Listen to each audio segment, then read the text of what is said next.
Greetings, my name is Jesse. That's the only name I'm going to use. I'm going to try to get into this quickly, finish up. It sure would be good if technology was working. No, I didn't pretty up today. Had no need for it. Deal with my ugly face if you can. Um, as I've said before, I'm not important. What's important is the message. I try to, you know, fix my little, uh, what am I doing? Okay, that's what I was going to do. So I've tried to fix my workstation, if you will, with a video camera and a writing pad. I don't believe in you know great digital effects. One of the things is you run into a you run into having to deal with all the laws that have to deal with copyright infringement and copyright protection, and that is correct. People's intellectual property is their intellectual property and should stay as such. Today, I'm going to. This would be. Let me see. Maybe I should. This would be the third installment. Okay, and I've been reviewing this um, to help guide. Excuse me, people. And I've said before, the more I talk, the more I cough. I should have bought a beverage to deal with it. And again, El Paso's falling apart, the high winds. You may hear the high winds. Um, and I've been doing this to get people to understand that it's not hopeless. And today's conversation is about setting life goals, and that those goals that we're going to feel good about ourselves. We're going to invest in personal pleasure, and we're going to um, look towards satisfaction in life. I don't talk about decadence and perversion. I don't believe in drug addiction. I don't believe in sex for sex sake. You could decide for yourself what your own personal morality is going to be. And ultimately, you're going to suffer the consequences from either having a good morality or having a bad morality. And throughout your life, you're going to be the measure of whether your life is an appealing, pleasant life that you're enjoying, that is not harming you, that it's healthy. And I really can't say much to you if you want to invest in foolishness like drugs and other behaviors. The first series I did was, I think, it wasn't that long ago, I should know. But, the basics of this is basically positive psychology.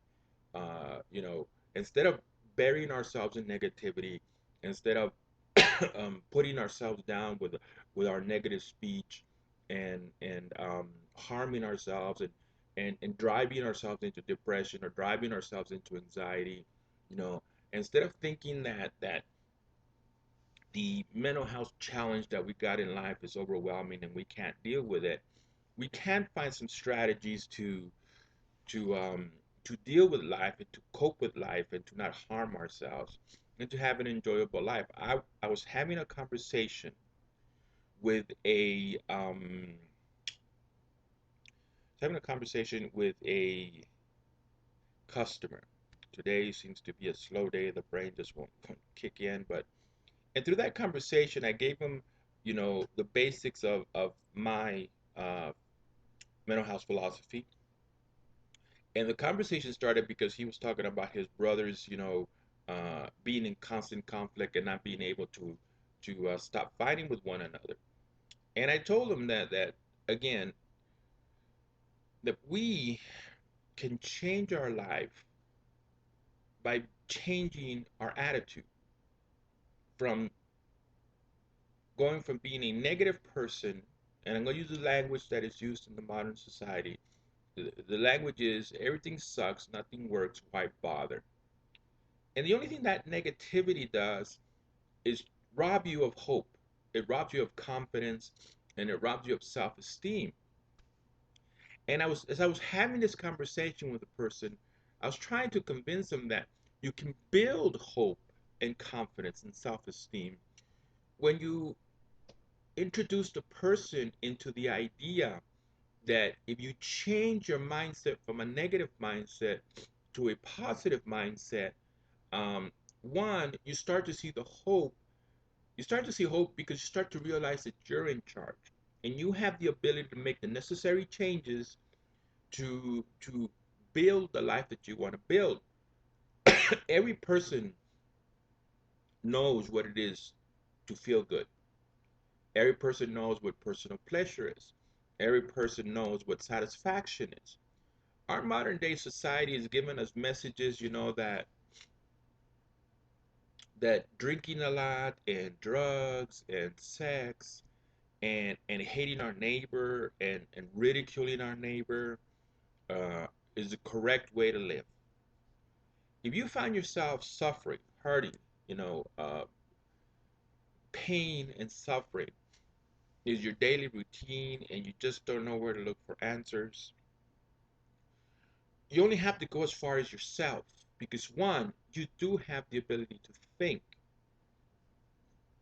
And, and by thinking, I mean you have the ability to process information. And in processing that information, you have the ability to organize that information. And through organization, you have the ability to make some plans. And then after you've made your plans, you have the ability to act. You're not suffering from an inability to understand information and an inability to give that information value. And the information that you should be paying attention to is the information that helps you with your own personal health.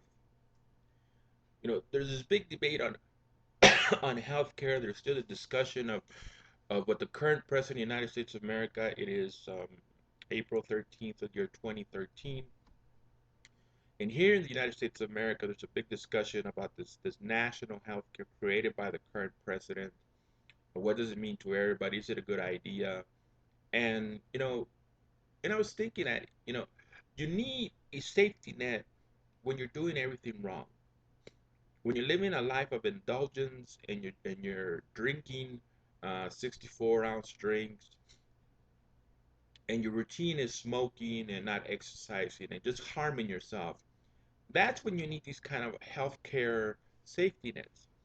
However, if we start at any point in time in our life to start thinking in health and start thinking in exercise and start thinking in eating right and start thinking about sleeping and start thinking about changing our attitude and being a pleasant person, a lot of what happens in life, a lot of the pain and suffering in life is directly related to the people we have in our life or the people that we don't have in our life. If we're not interacting with good people, we're not interacting with positive people, we're not getting what the nourishment that we should be getting. And what we're feeling is a lack of intimacy. The pain and suffering that we're feeling is coming from a lack of intimacy. And intimacy, I say, within its degrees, because the intimacy you share with a friend, the intimacy you share with a family member, is not the same kind of intimacy that you share with your romantic partner. And intimacy doesn't mean sex. I know our culture is just a culture of disease and corruption. Intimacy is affection. It's the love that you should have for your brother and sister. It's the affection you should have for a brother or sister or a friend. You know, and the the majority of what we're feeling has to do with the fact that we just don't have that emotional interaction with other people. That doesn't mean that there aren't people in our life. It just means that the people who are in our life are not, healthy and are not helping us be healthy. And then, of course, you have to get into the reality that um, because of unhealthy relationships, we have accumulated what can be called diagnosable mental health illnesses, like major depression or anxiety, bipolar, if you like it. A lot of people have obsess on bipolar. Of course, we have, excuse me, we've been through, the war in Afghanistan, the war in Iraq. You have a lot of people suffering post-traumatic stress disorder, and And what I mean suffering is that it's diagnosable. All of us will go through stress, but some of us will go to stress through stress, unable to cope, and will walk ourselves into um, a diagnosable mental health illness. And the reason I say is we'll walk ourselves into it is because we don't have the coping skills. We don't have the ability to put things in perspective. We don't have the ability to not see it as the end of the world and recognize that we can use our skills again, organizing information, thinking and organizing information, using our organization of that information to make plans, to make life goals, and in making life goals to act on them. You know, it doesn't matter if we make like goals, if we write them down on a notebook somewhere, on a piece of paper, or type them into a computer, or a tablet, uh, any kind of recording device, and not do anything about it. Okay. Now, when I was preparing this video, I was thinking, well, what is it that you know what is all of this about? What is all this changing attitude, going from a negative person to a positive person, growing strength through, setting small goals, manageable goals, and the more goals you accomplish, the more confident you become, and the more confident you become, the greater your self-esteem is, your mood becomes a better mood, and all because you had a change in attitude. You went from a bad attitude to a good attitude. But what it's all about is enjoying life. And I happen to believe we need to be goal oriented people. You know, we need to be people that just say, tomorrow I'm going to wake up and I'm going to have this healthy breakfast and I'm going to enjoy this music CD and I'm going to read this book and I'm going to call this friends and joke around like a goofball. And then I'm going to call my family members and then I'm going to go have dinner with my spouse or have the family out, and really be in touch and tune with life towards where we're feeling good, and by feeling good I mean healthy. I was gonna use a certain word, I'm not gonna use it. Just we know what what it is to feel good. We know what it is to feel relaxed. You know, we know what it is to say my life is an enjoyable life and to feel good about the fact that our life is a good life. And we also know about personal healthy pleasure. I was talking about music and books and interacting with friends and interacting with family members, in a healthy way. Sometimes when I use the word negative, I feel like I don't give enough examples of negative. If an example of being negative, if you're on your way to work, you get in your vehicle and you look over and there's your neighbor and you have some kind of ugly thought about your neighbor, you just some ugly feelings about your neighbor, that's negative. I was having a conversation yesterday with a customer, well, two customers, about all the dirty politics here in El Paso, Texas, USA, and I was talking about how, it's just your typical corruption, business people manipulating politicians to get their hands on taxpayers' dollars to build their baseball stadiums, and I was realizing as I'm speaking, that can very easily be identified as a negative attitude. However, if you're speaking the truth, you're not being negative, you're just documenting the truth. However, when we are spending our time, saying our neighbor has an ugly car, our neighbor has a fat and ugly wife, our neighbor has an ugly dog, our neighbor is a police officer and all police officers are corrupt, that's all negativity, and it may give some degree of pleasure, but it's not healthy pleasure. See, I can tell when I have conversations with people, I tell them there's certain rules of psychology that are set in concrete or maybe even engraved in steel. It just will not change. One of those rules is that the more we criticize other people, the less we like ourselves. That rule in psychology, as far as I'm concerned, it's set in stone, you know. And we should use it as a measuring device. If all we're doing in life is criticizing everybody else around us, we really are showing that we're not all that satisfied with our own personal life. And to be satisfied with our own personal life, we just have to be grateful for what we have and enjoy what we have, you know? And our culture, I give a lot of credit to our culture. Our culture is a negative culture.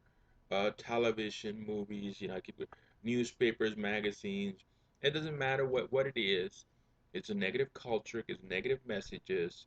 I listen a lot to conservative talk radio just because there's an absence of anything else to do while I'm waiting for customers in the taxi. And a lot of times they annoy me. A lot of times Laura Ingraham annoys me. A lot of times Rush Limbaugh annoys me. A lot of times Sean Hannity annoys me. And the reason that they're annoying me is because they're not doing anything other than just criticizing the Democrats. And no constructive, strategies are being formulated. And a long time ago, I realized that these people in conservative talk radio do have an important part in society because they're shining a spotlight on what all of these politicians are doing wrong. And it's in our best interest to know. And it would be impossible for you and I to be able to completely research every single politician in America, even our local politicians. Right now, there's going to be a mayor, an election for a mayor in the city of El Paso, Texas, USA. And honestly, outside of these little, what do you call them, posters on people's lawns, I really haven't the slightest idea who they're running. Now, some of them I've seen in commercials because they have businesses, and they're not going to appeal to me because they're in El Paso, Texas, USA. You run as a Democrat, and you run as an advocate for the poor, and in being an advocate for the poor, you stomp on progress, and you stomp on the people who have worked hard to achieve something in life. You belittle it, you take its value away. But the point being is that the media that surrounds us is rather negative. You know, it doesn't matter what you're watching. You cannot give me an example of of a television program on regular television that isn't doing nothing, that isn't doing anything more than spewing negativity. And those messages do get caught up in our psyche, you know. And I'm realizing that this is basically, today's lecture is basically done um, because how hard is it to understand that if you make it a goal to feel good, if you make it a goal to enjoy life, if you make it a goal to be a healthy person, because that's part of enjoying life. You don't want to be sick. Nobody wants to be sick. And nobody wants to be, wearing down and getting to the point where you're no longer able to take care of yourself. Uh, I use a concept that I call illness mentality. And I think that we are conditioned, we're brainwashed into believing that at a particular age we should just be old and frail and useless and get out of the way. That's what I call illness mentality. Because if you look at senior citizens, they're always, oh, this hurts and oh, that hurts. And they're always, walking slow and sort of dragging a leg behind them. And if you really had a good look at them, you would realize that they're really not sick. They're just performing the behaviors that they have been told people at that age should be performing. And that's what I call illness mentality. The culture has convinced us that because, excuse me, because of certain circumstances, we should have aches and pains and we should walk slower and we should pretend to be sick when we're not. And it robs people of life. Illness mentality can also, it comes in on depression. You're given the impression that if you have depression, if you have anxiety, If you have dementia, let's get into the, if you're, I just wrote a profile of these individuals walking into schools and malls and shooting things up that involved, paranoid schizophrenia, dementia, delirium, and basically put it all under the title of anti-personal, antisocial personalities. And you could literally talk to them and have the conversation about positivity, about health, about changing attitude, and you should be able to have some kind of success. See, the problem in all our lives is that we were given the message that if you're not this, then you're this. See, if you're not married, you're a failure. If you're not a college graduate, you're a failure. If you're not, progressing in a career and making a whole lot of money, you're a failure. These are messages that our society gives us, among other messages that society gives us. And a lot of people look at their life according to these messages. That's how they value their life. That's how they measure the value of their life. But real value in life is do you feel good? Are you enjoying your life? Do you like yourself as a person? Do you have any kind of disease, a disorder? And if you have a disease, a disorder, are you approaching it in a healthy way or are you approaching it in an unhealthy way? Okay? And we all like to think that we're smart. I have conversations with individuals who are living unhealthy, but when I'm talking to them about these concepts and being positive and fighting the negativity, working for health, setting goals, feeling good, pursuing personal pleasure, healthy, morally upright pleasure, they're in agreement. They're even giving their own feedback. But then I gotta ask the question: why are you smoking? Why are you an alcoholic? Why are you abusing drugs? Why are you fighting with your spouse? See? And as I am closing this, because I think I covered it, it's very simple subjects. As I'm closing this, it isn't an admonition. It isn't it isn't criticizing for the sake of criticizing. I'm trying to think of the word and I can't. This is constructive information. This is information you can use. I'm not sitting here pointing a finger at you and saying, "Ha, you're negative," and "Ha, you live a horrible life," and "Ha, you have depression."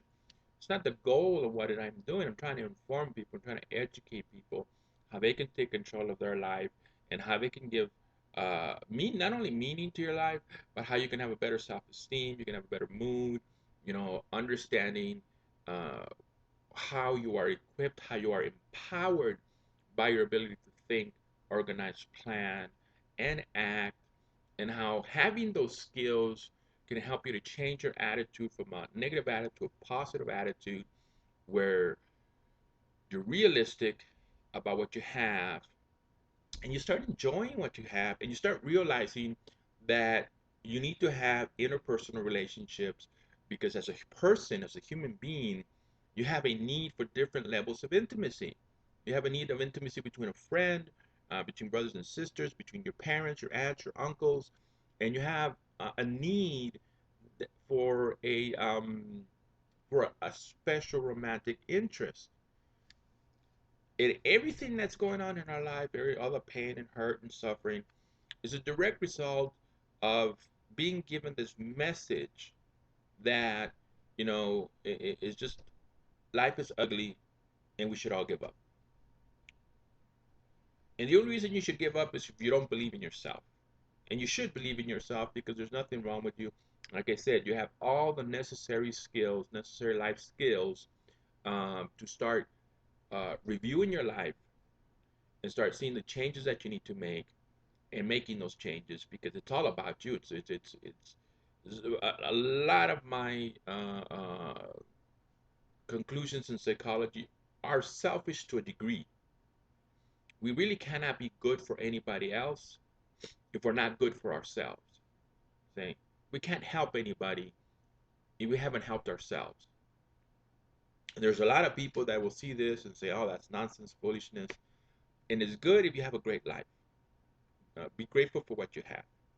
But the realistic experience for a lot of people is pain and it's suffering and it's hurting and it's depression and it's loss of hope and it's we'll hear it every day. If we start researching uh, websites today, we'll read a story of some person who gave up and committed suicide and took their life.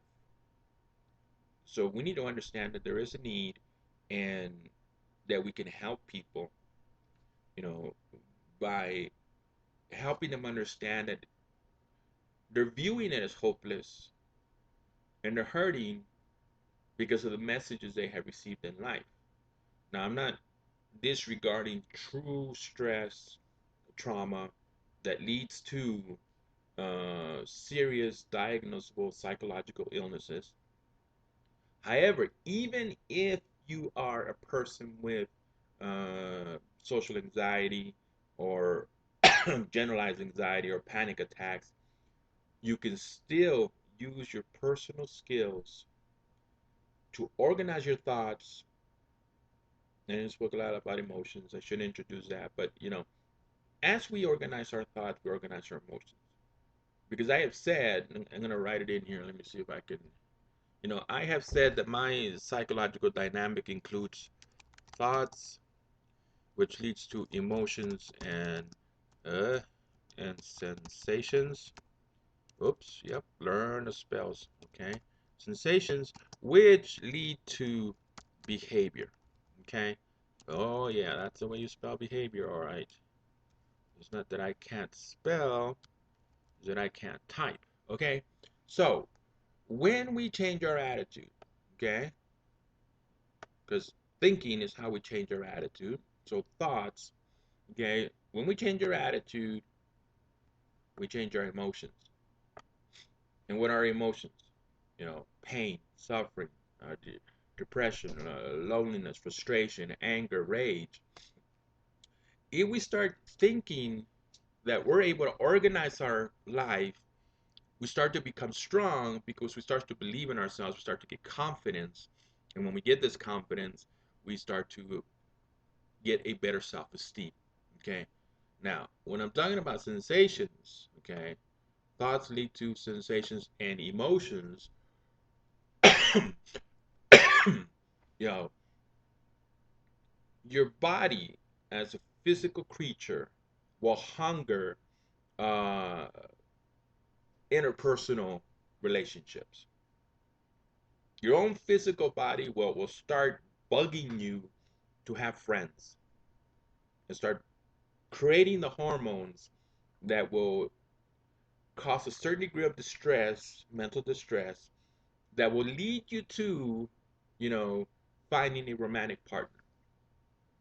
That's how complicated we are as a biological system. So sometimes you're sensing certain things, and and I'll leave it at that. But I had to include it because I realized that it belonged, you know. But your thoughts will lead to emotions and sensations, and those new emotions and sensations will lead to behavior. And this is a psychological paradigm in explaining human interaction with stress. So, because we are moved to certain behaviors to try to reduce stress. So this is a psychological paradigm. But the empowering message is that because this is true, we have the ability to think, and because we have the ability to think, we have the ability to affect our emotions. So we can go from a bad attitude, bad thoughts, to good thoughts. Okay, bad attitude, bad thoughts lead to bad emotions. Okay, but good attitude, good thoughts lead to good emotions. And when you have good thoughts and good emotions, you have good behaviors. You're aware of what you're doing.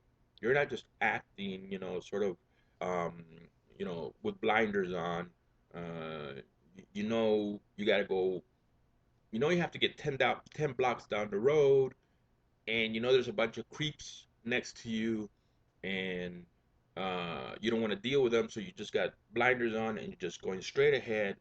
And sometimes those creeps our friends and family members, and we don't want to deal with them. We don't want to deal with life. If we just keep going straight, we'll get to where we want to go, but we're not enjoying the journey.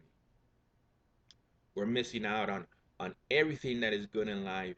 And the reason we're missing out on everything that is good in life is because we just don't want to deal with life. Okay? But if we start to organize and we start to plan and we start to do things that will help us feel better about life, we'll realize that we have everything necessary to build the life that we want to build. Again, today, just in review, uh, one of my teaching techniques is to keep repeating things so these ideas get into the working, the operational memory of an individual. The conversation I had with the person about his brothers, as I was collecting my money, wishing him well, I asked him, now, did you remember what I told you? And I didn't tell him anything hard. I told him about being positive, optimistic, about being realistic, about how when you're having a conversation with a person and you want to help them change the perspective, all you got to do is hit the bullet points just like a salesperson would. You know, you want to tell them what is good about our philosophy. And these are not complicated concepts. Being positive is not a complicated concept. You know, being optimistic is not a complicated concept. Being realistic is not a complicated concept. Changing our attitude from a negative attitude to a positive attitude is not a complicated concept. Telling the person that the person really does have control over their life because they can think and they can plan. They can think, they can organize, they can plan, and they can act. So they're fully empowered to confront life and get out of life what they want. Now, those people and that will be the next series, is talking about all the people in our life who are really not in our best interest.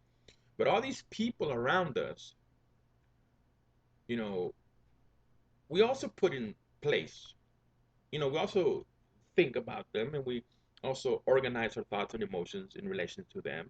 And we also plan, our life in accordance with what we know, is their personal nature.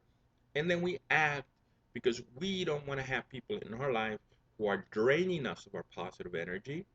We want to have people in our lives who are helping us feel good. And let me stop right here. This will be the close. I think I reviewed these concepts enough. But this is not a religion. I am not at war with the Christian faith. I am not trying to replace the Christian faith. Okay? This is a tool like any other tool that you would use,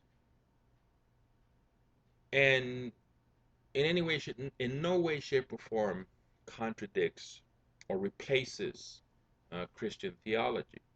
And I say that because there's a lot of people running around. Excuse me. Just a lot of people running around that happen to believe that if you're not, if you're not preaching uh, Jesus, you're working for the enemy, and that's not my it's not my intention. Never has been, never will be. Okay, so I think I covered it. Thank you for listening, and I wish you well. I'm gonna go ahead and find the system here and stop it.